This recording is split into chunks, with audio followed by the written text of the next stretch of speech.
Hello learners, welcome to this program. The title of the program is Self-Learning and its Implications for Designing Courseware. I am Shutapa Bose. I teach at the School of Education, Indira Gandhi National Open University. An overview of the content. What are we going to discuss during this program? We shall discuss three key aspects. These are learning, self-learning and self-learning material. Therefore, we shall discuss briefly what learning is, what self-learning is, and what is self-learning material. First of all, just think, how do we learn? What is learning? In order to answer this question, we could deliberate on the various approaches to learning.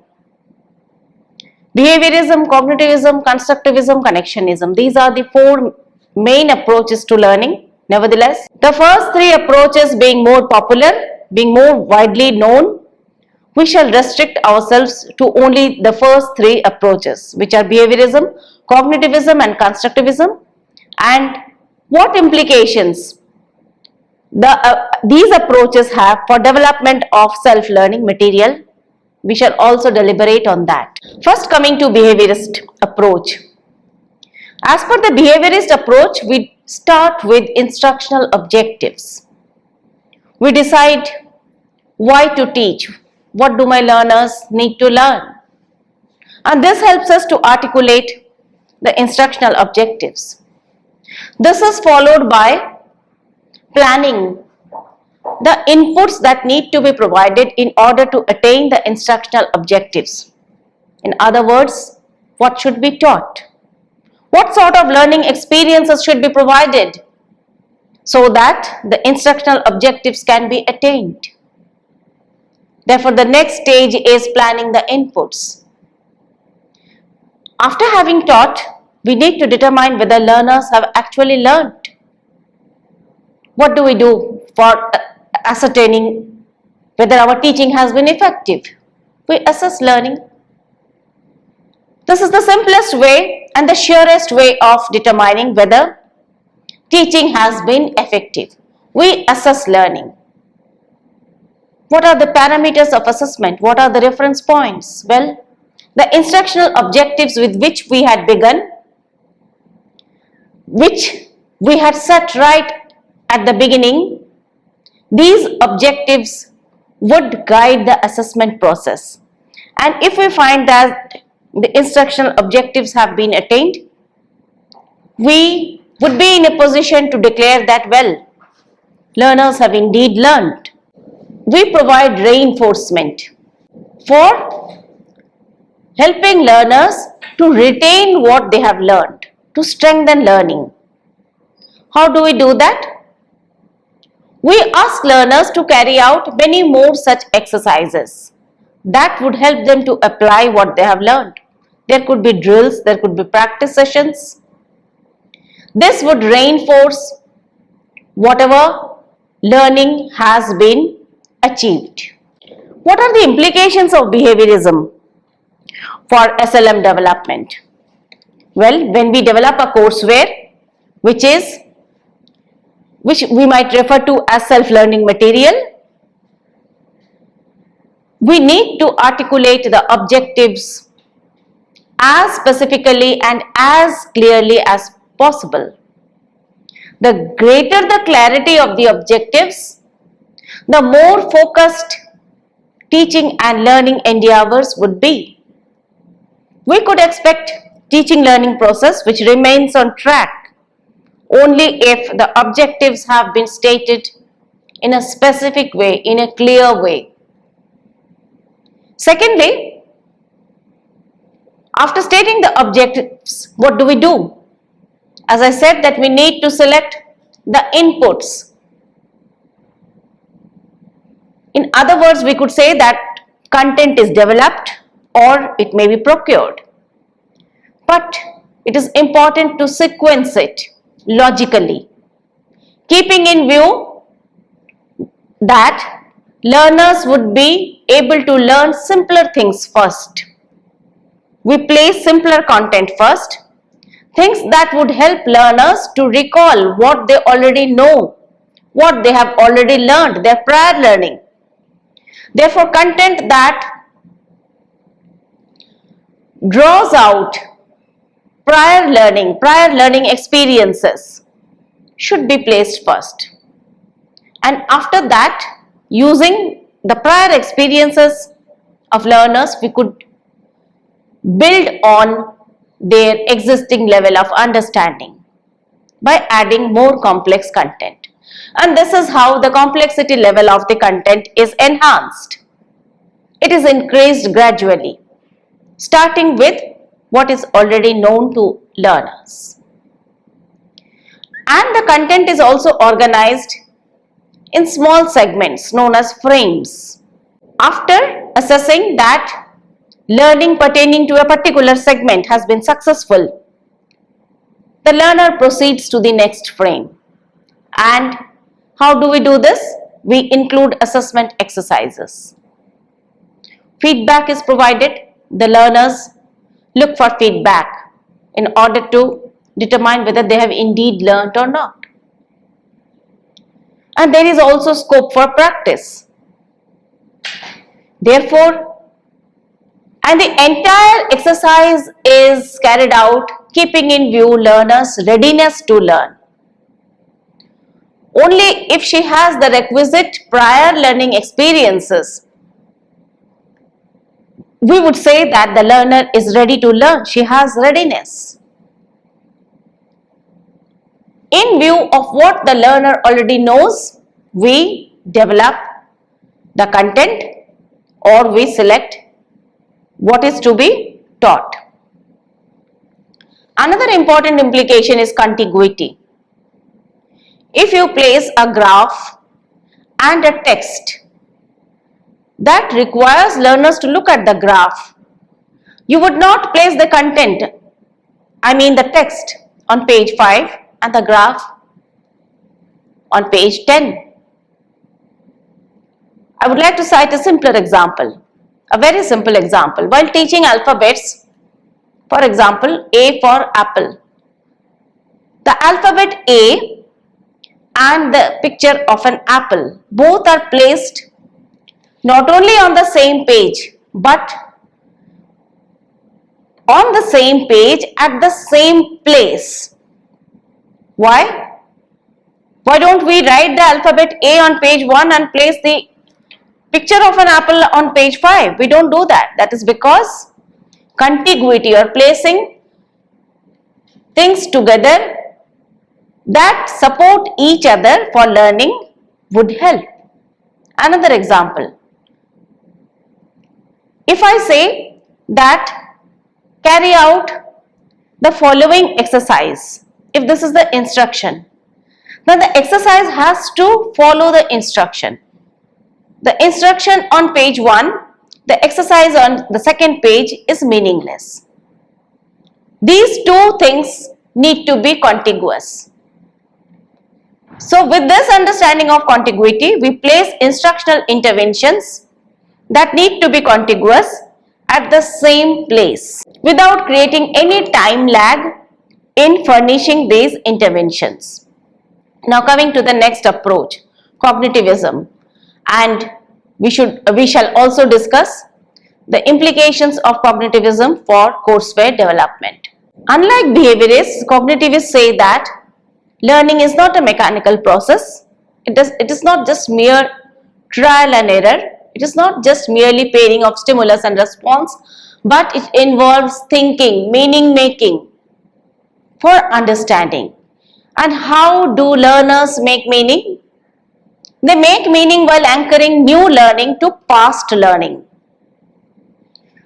Therefore, things again coming back to the same point, assessing readiness is important, and we go beyond the assessment of readiness and we help the learners to recall what she has already learned. This helps the process of information processing, and learning is not by rote. What does rote learning mean? For example, During our childhood, we have learned tables, we have learned nursery rhymes, often without understanding what we were saying. Little Miss Muffet sat on a tuffet, eating her curds and whey. Many of us did not understand the meaning of these words. We recited tables. Table of 3, table for 2, 2 twos are 4. Why 2 twos are 4? Some of us did not understand then, but nevertheless we learnt by rote. We have retained the learning because of extensive practice. Otherwise, the learning would have been lost. But if we understand something, if we understand a phenomenon, if we understand a concept, the learning is retained in a better way. Therefore, cognitivists say that learning is not just a change in the behavior, but it involves understanding, and drill is necessary. Just like behaviorists, cognitivists too underline the need for drill. But drill carried out with understanding facilitates learning. So what are the implications for designing and developing courseware? As I said, that we need to begin with facilitating the recall of earlier learning. We may say that, well, you are already aware of the concept, the idea of instructional designing. Now, we would be learning the models of instructional designing. Or we may say that you already know the approaches to learning. We shall now discuss the implications of these approaches for development of courseware. Activities that encourage thinking, like problem solving activities, activities that encourage reflection.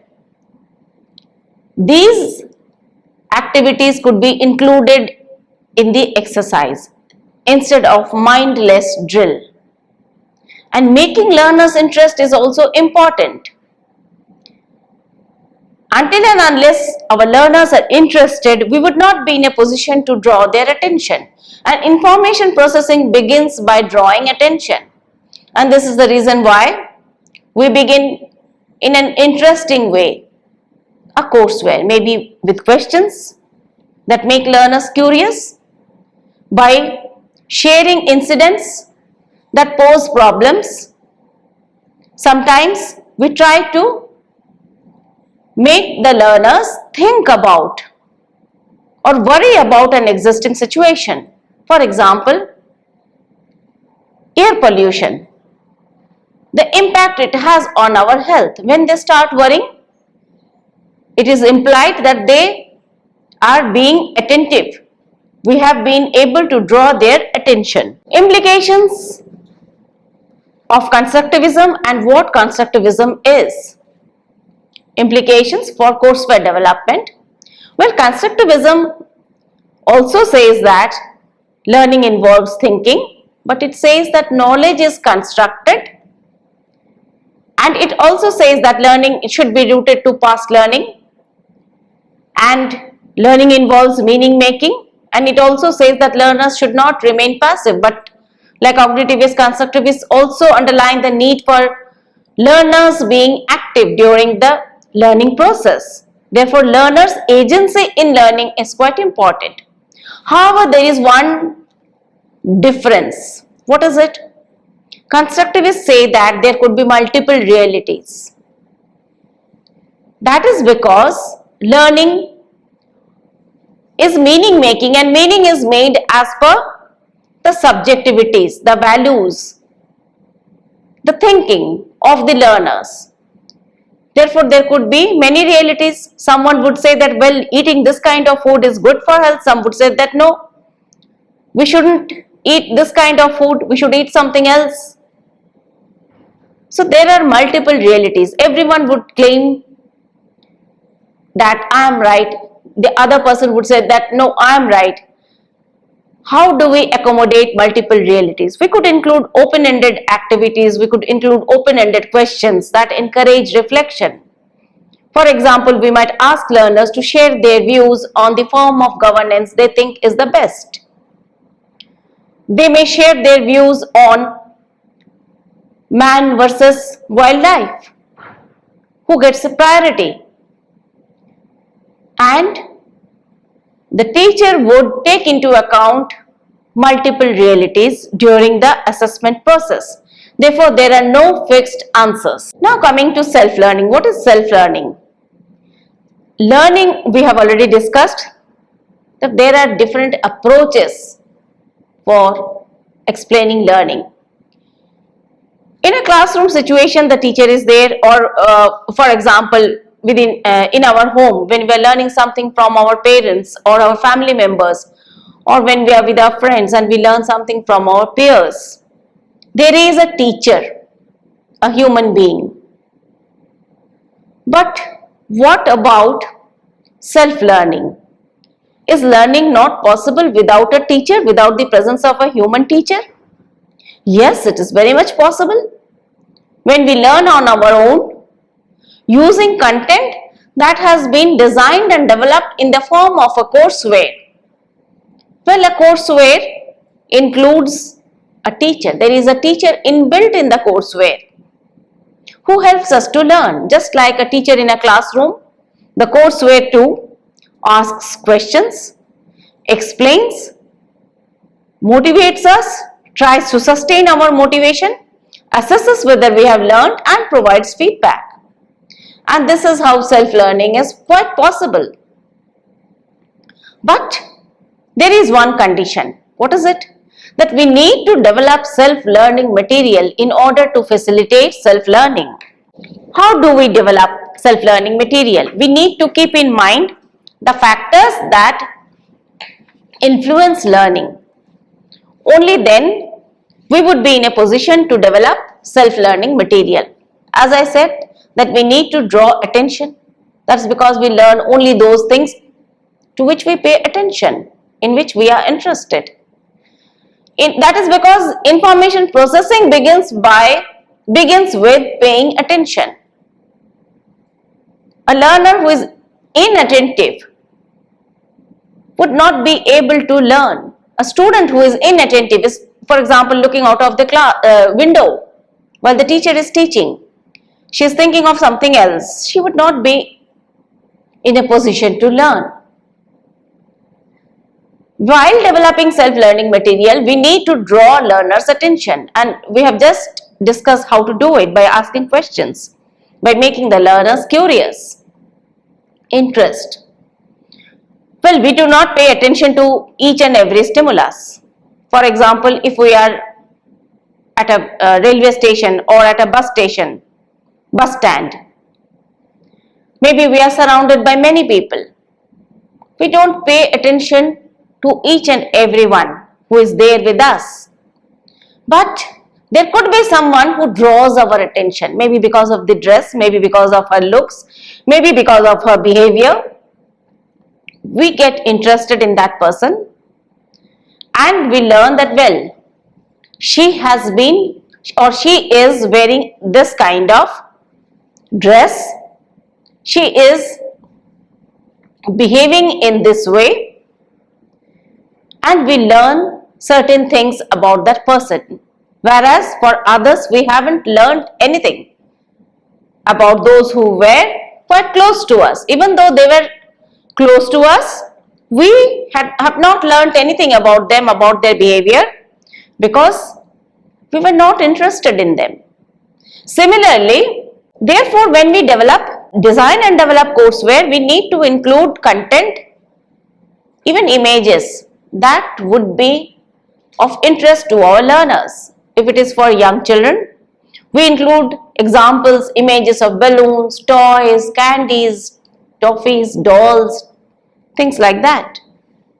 But just think of using these examples and images while teaching adults. We hardly do that. While teaching addition to kids, we could ask them to add balloons, toffees. But while developing content for adult learners, we would not be resorting to these examples. We would be thinking of examples of images that are more mature. And we also need to take into consideration learners' readiness for learning. Readiness is definitely necessary for learning. Until and unless our learners have the requisite experience, past experience, they would not be in a position to acquire new experiences.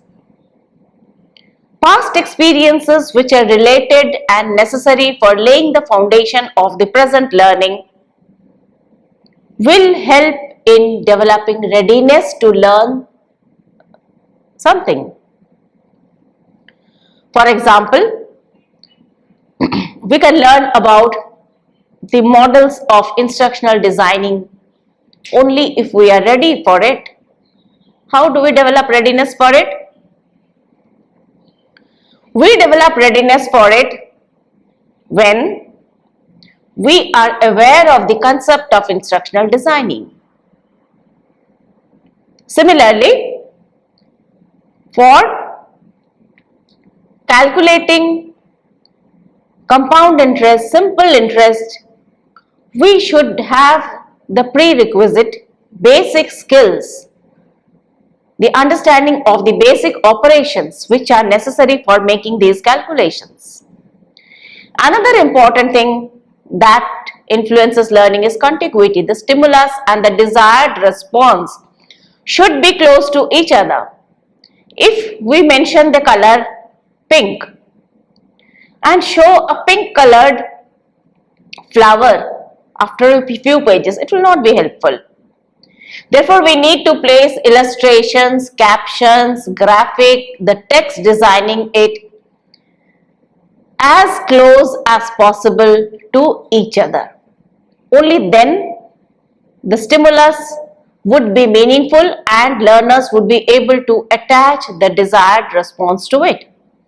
If you say pink and after 5 minutes or 10 minutes, if you show them a pink color, maybe they would have forgotten what they have just seen. It is necessary that we are particular about contiguity. Goal. Learning is purposeful. We don't learn things if we feel that it would not serve my purpose. Setting clear goals and sharing these goals with the learners is effective. This is the reason why we begin by a statement of instructional objectives. Learners should know what they are going to learn and teachers should know what they are going to teach. Only then the designing of courseware, the development of courseware would be successful. Learners' engagement is also important. Learners need to be active. They should not be passive, listening to our lectures or passively reading what we have developed for them. Therefore, we need to include activities so that while engaging in activities, they can apply their learning, they can reflect, they can think about what they have been learning. Interactions are also important. Discussions, deliberations within a peer group facilitate learning. If it is an online course, we could take care of this component by including a discussion forum. We could engage learners in collaborative projects, assignments that require teamwork. Otherwise, what we can do is that even in a lecture, we ask questions. A lecture delivered using the print medium also includes questions. And we also provide the answers. This is how we try to set a dialogue with the learners. Support is essential. Scaffolding for learning. And we provide explanations, examples, glossary, illustrations that help to represent the content better. We help learners to recapitulate by providing a summary, and this is how we support learning. As I have said, that practice strengthens and retains learning, and we also know that practice leads to perfection. What should we do? to engage learners in practice. We need to include exercises, we need to include activities, especially those that engage learners in meaningful activities. And providing feedback is essential, otherwise assessment is meaningless without feedback. Feedback would help the learners confirm that the response they have made is correct, and this would reinforce learning. Without feedback, including only activities, exercises, would not be meaningful. How would they know whether they have actually learned or not? Feedback can be provided in the form of correct responses, the desired responses, and learners can match their responses with it. Or you may also provide clues, or just refer to the section where the correct answer is available. Satisfaction is important, relevant and interesting content which will help learners to fulfill their learning needs and which will not cause learners the anxiety due to difficulty level which does not match with what they already know. If we could ensure these things, we could ensure satisfying learning experiences. And as I have said, that we must help learners to link what they know with what they are going to learn, and this needs to be done right at the beginning. Therefore, when we develop self-learning material, we should develop it in such a way that learners on their own can learn. There would not be any human teachers. Nevertheless, a teacher would be embedded, and the teacher has to keep in mind the factors that influence learning, which we have discussed just now. And distance learning, we know that now it is a need. Learners, it is no longer an alternative. And the pandemic has proved that it is essential. And we need to develop courseware that would facilitate learners to engage in self-learning. And we should also keep in mind while developing self-learning material that it doesn't turn out to be a textbook. It should explain like a teacher in a classroom, and there should be ample examples. The explanation should be lucid, language should be simple, there should be assessment, there should be attempts for motivating learners, for sustaining their interest. And since the self-learning material is going to substitute the teacher, it should include all these aspects. In other words, it should facilitate learning. Unlike a textbook which usually supports what the teacher teaches in a classroom. While developing self-learning material, we need to include certain devices that facilitate learning. Rather than for just imparting instructions. It should explain well, it should be self-contained. Learners should not be running around for a dictionary, for supplementary material. But the self-learning material should have enough content so that they have a satisfying and fulfilling learning experience.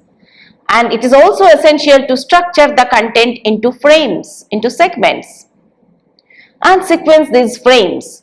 Therefore, we should include proper headings and subheadings. And we should keep the learners motivated. There are many ways of doing this. We have already discussed this, and we should also evaluate learning by including exercises so that they can match the results with the objective stated at the beginning. And this is how we design courseware for facilitating self-learning. Thank you.